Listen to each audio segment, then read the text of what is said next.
Welcome to 108 news Telugu బులెటిన్ల ముందుగా headlines. గుంతలను పూడ్చేందుకు latest technology, మంత్రి కోమటిరెడ్డి వివరణ. ఏపీలో రిలయన్స్ 65,000 కోట్ల పెట్టుబడులు, ఎకనామిక్ టైమ్స్ వెల్లడి. 108 బైక్ అంబులెన్స్లను ప్రారంభించిన తమిళనాడు ప్రభుత్వం.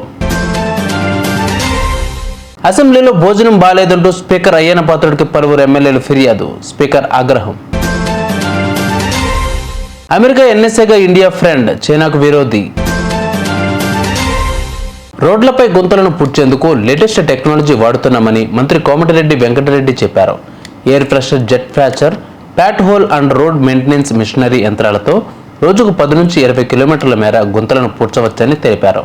రానున్న రోజుల్లో 9,000 కిలోమీటర్ల మేర రహదారులు బాగు చేస్తామని పేర్కొన్నారు. 7 లక్షల కోట్ల అప్పు చేసిన కేసీఆర్ రోడ్లపై గుంతలను పూడ్చలేదని విమర్శించారు. ఏపీకి భారీ పెట్టుబడులు రానున్నట్టు తెలుస్తోంది. రిలయన్స్ పెట్టనున్నట్లు ఎకనామిక్ టైమ్స్ పేర్కొంది. 500 కంప్రెస్డ్ బయో గ్యాస్ ప్లాంట్లను ఏర్పాటు చేయనుందని తెలిపింది.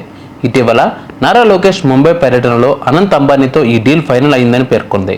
దీనివల్ల రాబోయే 5 ఏళ్లలో 2.5 లక్షల మందికి ప్రత్యక్ష పరోక్ష ఉద్యోగాలు లభించనున్నట్లు వివరించింది. అసెంబ్లీలో అందించే భోజనం సరిగ్గా లేదని పలువురు ఎమ్మెల్యేలు స్పీకర్ అయ్యన్న పాత్రుడికి ఫిర్యాదు చేశారు. దీనితో ఆయన అధికారులు ఫుడ్ కాంట్రాక్టర్పై ఆగ్రహం వ్యక్తం చేశారు. భోజనం బాగుందని ఒక్క ఎమ్మెల్యే అయినా చెప్పారా? ఎమ్మెల్యేలంటే తమాషాగా ఉందా? మీ ఇష్టానుసారం చేస్తారా అని నిలదీశారు. పద్ధతి మార్చుకోవాలని హెచ్చరించారు. పాము కుట్టినా, జబ్బు పడినా మందు ఉండదు. ఆసుపత్రికి తీసుకెళ్లాలంటే వాహనాలు ఉండవు. నడుచుకుంటూ వెళ్దామంటే దారిలోనే ప్రాణాలు పోతున్నాయి. కొండ ప్రాంతాల్లో ఉన్న గిరిజనుల రోదన అంతా ఇంత కాదు. ఇప్పటికీ వైద్య వసతులు లేక, కనీసం వైద్యులు రాక ఎంతోమంది ప్రాణాలు పోగొట్టుకుంటున్నారు. వారికి ఉపశమనం కలిగించేలా రాష్ట్ర ప్రభుత్వం కీలక ఆలోచన చేసింది. అలాంటి పలు గ్రామాలకు బైక్ అంబులెన్స్లను కేటాయించింది. ఇతర గ్రామాలకు బైక్ అంబులెన్సులు ఇదివరకు అందుబాటులో వచ్చాయి. కొన్ని చోట్ల అనివార్య కారణాలతో ఆగిపోయాయి. బహుచక్రాల వాహనాలు వెళ్లలేని కొండ ప్రాంతాలకు వెళ్లి అక్కడ వైద్య సేవలు అందించేందుకు ఈ మధ్య రాష్ట్ర ప్రభుత్వం 108 బైక్ అంబులెన్స్లను కేటాయించింది. మొత్తం 10 జిల్లాల్లో 58 గ్రామాలకు 25 మంజూరు చేసే ఆయా గ్రామాల పరిధిలోకి పంపింది.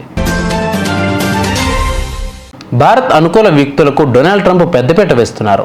India caucus co chairman Mike వాల్ట్ను ఎన్ఎస్ఏగా ఎంపిక చేశారని తెలిసిందే.